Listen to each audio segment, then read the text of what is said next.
Hi, I'm Lucy and I'll be showing the comms cable connection. So here we have a Cat5 cable, and as you can see we have our twisted pairs, so brown and white, white and brown, orange, white and orange all twisted together. And I've selected here blue and green.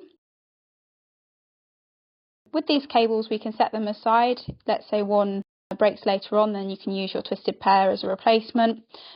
We also have the white and brown to use for the backup interface for the 12-volt connection. So for now we'll just wrap this back around the armoured cable.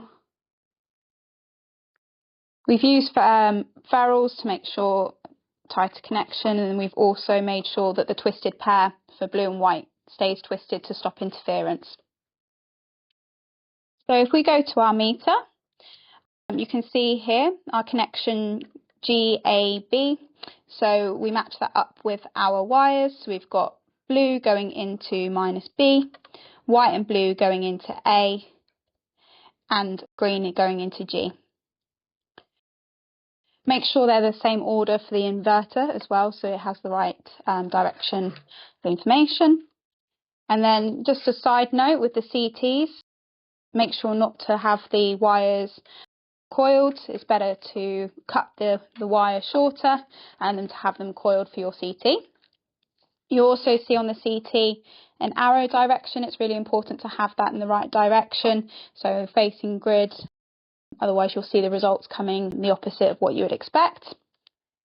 And then finally on the meter itself we've got the dip switches, and you would expect 2 and 7 to be up. So here you can see 2, 7 in the up position. So here we have the backup interface that has the same termination as our meter.